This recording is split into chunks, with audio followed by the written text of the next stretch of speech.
to everybody watching and listening.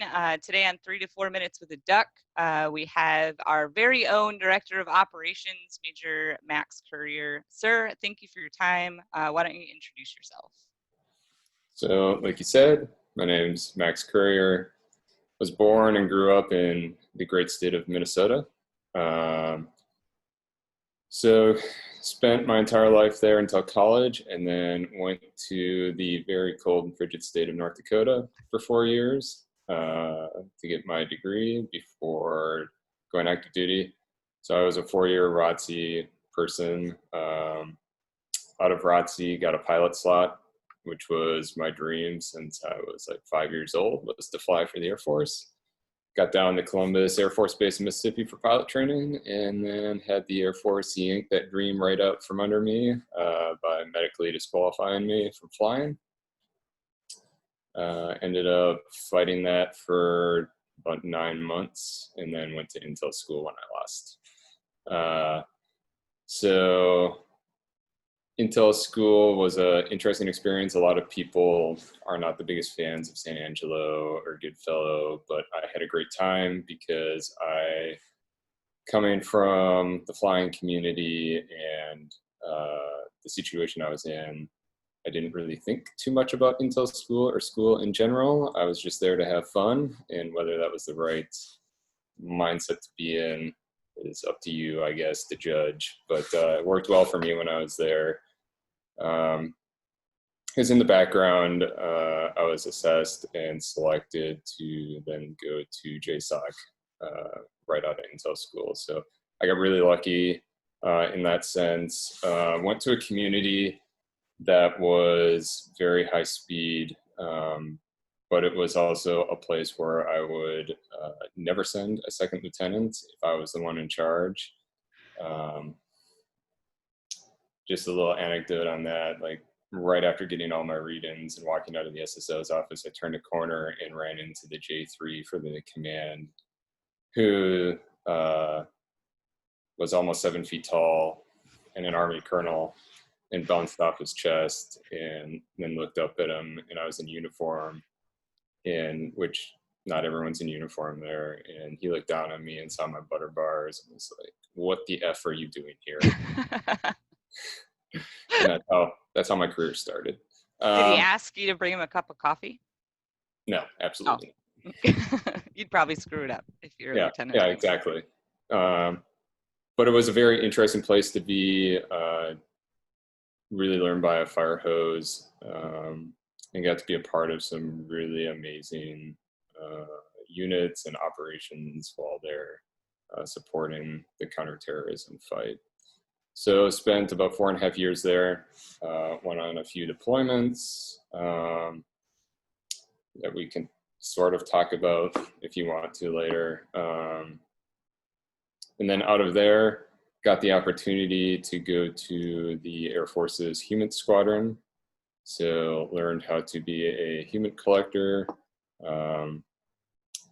Did that for a couple of years. That was an awesome opportunity. Got to learn some really cool skills and go to some awesome training courses and conduct some amazing operations while there.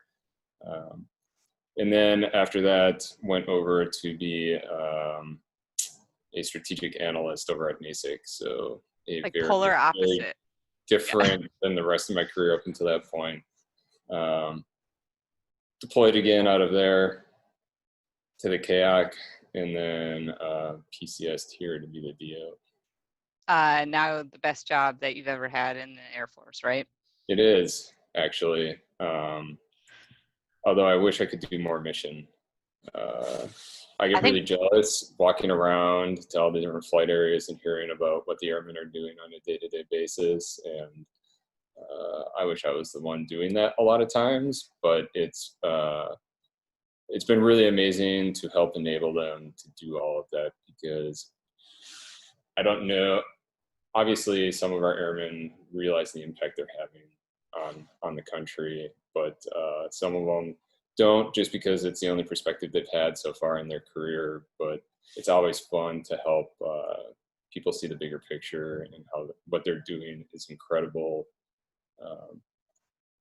and I wish even being at a national assignment for my first one out of Intel school, didn't have the overall effects that a lot of our airmen are having. Like, it was confined to a very specific battle space in a very specific time frame, where the stuff our airmen are getting to do will be affecting our country for years, if not decades, into the future. So it's awesome. I agree. And I appreciate you sharing that, because I think you're right. Some of our airmen get it, some don't, especially the ones that come here straight out of tech school, just because they don't have anything to compare it to. And I, like you, as much as I love being a first sergeant, I have the same reaction when I'm walking around mission spaces. Being Intel by trade, I absolutely is not the DGS part of my career, I don't think, but I do miss being an Intel professional and getting to do those shapes of things. I don't miss the whole DCGS. No one should. Looking at feed for 12 hours straight, that was fun for about a year, and then I was ready to move on. Unfortunately, had to do it for more than a year after that point. Yeah, I did it for 4.5 years. It was my first assignment, which is a good order to go in, because then it's all up from there. And then we won't talk about my next gig as a first sergeant, because it'll just make me sad. So we'll move on to the interview. But thank you for all that. I think, so before I started recording, for those listening, I told the DO, I think one of the most amazing things about him, aside from his like epic nerd level that he hides very well, is his really cool background. And if you hadn't taken the opportunity to like pick his brain on what he's gone through in his career, then you're missing out. He's got some cool stuff to share, and a really different experience, I think, than most 14Ns. So thank you for that, sir. All right, if you had the choice to travel to the future for one day or travel to the past for one day, which would you choose? Future. When? How It far? doesn't even matter. No, just so tomorrow, like that's good enough? Yeah, it'd be nice to see what would happen tomorrow in some cases. In other cases, I think it would be awesome to see what would happen in a couple decades, 100 years. It's hard to.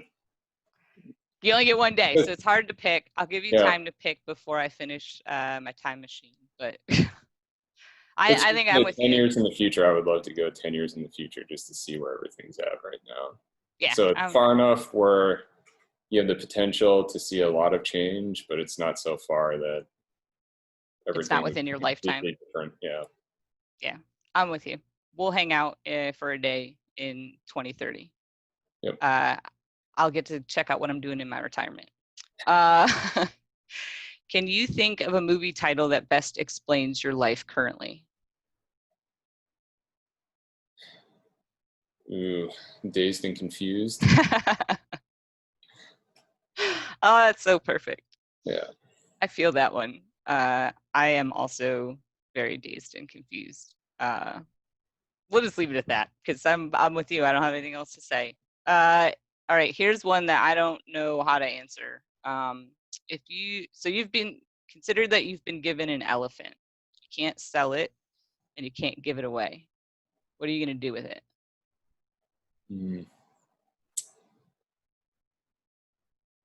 Obviously take care of it first, and definitely ride it. Yeah. Man, unfortunately, my mind is just going straight to the practical of how do I find food for an elephant, because that sounds really expensive. Well, so I also thought practical, not food, but where am I going to put it? So we have a relatively large backyard, but it has. Yeah, I don't even have a yard. Like, I have nowhere to put an elephant. I'll store it temporarily until we can figure out a long-term place. I have room for an elephant to like hang out. It's about the size of like where they walk around at the Renaissance Fair, but long-term, you're not keeping your elephant in the backyard. Elephants at the Ren Fair here? Yeah, you can ride an elephant or a camel. And it's the one thing every year my kids insist on doing, that and the wooden slide. And that's about where we reach our limit. And then they each pick a stamped coin on the way out. And no, we don't dress up. Do you? Do No. you go? No? Uh, I haven't been here. I went to the one in Ohio when I was at NASIG. It's apparently the largest in the nation, or at least that's what they say. I don't know if that's true or not, but it's awesome, actually. And what's cool about what they have there is they have the World Jousting Championship. Ooh. Yeah. Does It that was, get aired on ESPN The Ocho? maybe now with Yeah. COVID, I don't know, but We have wasn't nothing it else to wasn't when I watch. was there. Yeah. Yeah, so I think we've watched one jousting tournament. The like the drawback to the one in Maryland is the time of year. I don't like Maryland summer. It's so humid, it's so hot, it's so gross. And the Ren Fair, I don't like people. Like I said, we've got a limit. We usually spend about an hour and a half. Kids ride an elephant, get a Yeah. stamped coin, And the they one in ride back. Ohio is closer to the fall time frame, so it's not super hot outside, so it's nice. That's what I was thinking when you mentioned Ohio. I was like, oh, that's a place I like that. I wouldn't. I hate Ohio, but I wouldn't mind because the weather is more acceptable. All right, if you could replace all of the grass in the world with something else, what would you replace it with? All of the grass in the Yeah, world.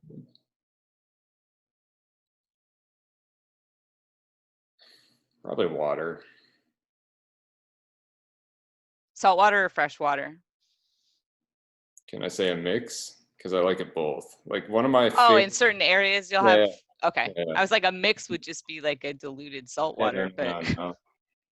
Just like a pool over there would be salt, a pool over here would be fresh. Because one of my favorite things is driving to the coast and rolling down the windows when you cross the salt line and you can finally smell the ocean and then feel the ocean breeze. It's one of the best sensations, I think. I don't like the ocean. I love the ocean. But I grew up thinking that oceans were very different than what they actually are because I grew up on the Great Lakes and they look like oceans, but they're not salty. No, Uh, they aren't. Yeah, I there grew are up. certain oceans I like, I guess. The Gulf, the Persian Gulf is gorgeous, so I can dig that. It is. It's that blue green color. Mm, And that's a really salty yes, ocean. yes. Uh, I mean, I guess I don't hate oceans. I just wasn't impressed. Like the first time I went to Europe, um, this summer before my, I think, freshman or sophomore year in high school, and everyone kept talking like the ocean, the ocean, the ocean, and then uh, it was the Mediterranean, and it was really gross anyway. So it's not a really good start. But when I looked at it, I was like, "What? Okay." What country? Spain. What part of Spain? We went to Barcelona and Madrid. Oh, nice. But yeah, I just remember thinking like, "What's the big deal?" Like looking around, like, "What? Okay, so you can see water forever. I've seen that." But then Hanama Bay in Hawaii, like it. So I'm with you on that. Like I can see benefits to saltwater only because there are nice places that have saltwater. I'd like a Hanama Bay in my backyard. So we've got a pool and it kind of sucks, but I'll take the Yeah, Hanama Bay. But if you replace my grass with water, we're gonna have to figure out a different place to put your elephant. yeah, that's true. Although elephants like water a lot. They do, but they want to come out of it at some point, I would assume. Maybe. Eh, I don't know. they can hang out on the deck. A little elephant. We'll get a little elephant. All right, one more. What is something that you refuse to share? Refuse to share. Man, I don't know if there really is anything. Hmm, maybe my fiance. I'm not. I'm That's not a good one. doing that. You don't share her. I Yeah. like you can share her as friends with other people because you can't keep her all to yourself. But Yeah. No. no, that's a good. I thought French fries. That was what I thought that I didn't want to share. When I was Food, little, I would refuse to share food, but but now you're now I don't care. more agreeable to it. Yeah. Yeah. You know who doesn't share food? Yes, the chief. No, the chief shares food. Well, yeah, no, the chief shares food. The boss doesn't share food. especially appetizers Yes, with other people. especially steak appetizers. That was the other thing. I was like, I don't share steak. I don't know who orders steak as an appetizer and then acts like they're going to share it, but Well, we know the answer to that question. we do. Yep. All right, sir. Well, this is where I'm turning it over to you. Any parting thoughts or words of wisdom for those watching and listening? Uh, Thoughts, words of wisdom. I guess one of the things that's been super beneficial in my career, especially having my initial dream uh, kind of taken away and then trying to find the new way through the organization of the Air Force, is really get to know yourself as well as possible, because that's really, at the end of the day, what you're going to have to rely on going forward. And it's the best way to make the most effective decisions and form the best relationships in your career, is first know yourself and determine what you believe in, and what you want to get out of life, and then take it from there. Deep. I like it. And I have nothing to add. I think we all need a little bit more self-awareness Yep. and self-reflection. So that's awesome. Well, thank you, sir, for sharing your story and answering my goofy questions, giving me your time. And I hope you have a wonderful day. You too.